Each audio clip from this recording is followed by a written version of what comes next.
Ayo. Ayo. Bữa bao mình đừng.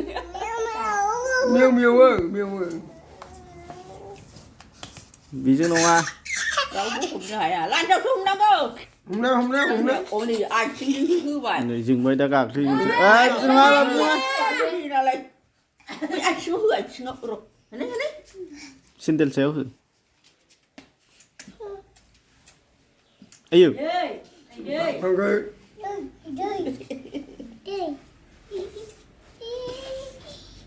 Kêu trả sled à? Kêu trả sled. Kêu với lại cái này. Kêu vừa. Đến. Đi. Cứ gì ba.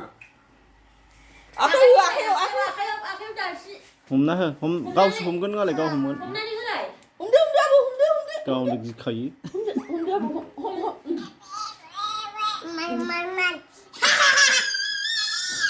Hôm nữa hả phải gì về.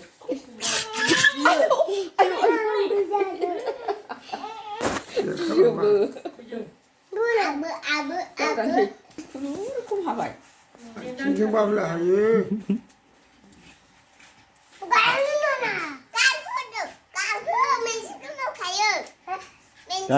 Cà phê. Câu cho nó cô. Đặt xuống thế. Đã chỉ sang nữa được. Ta kêu sơi đơn tư. Muốn ra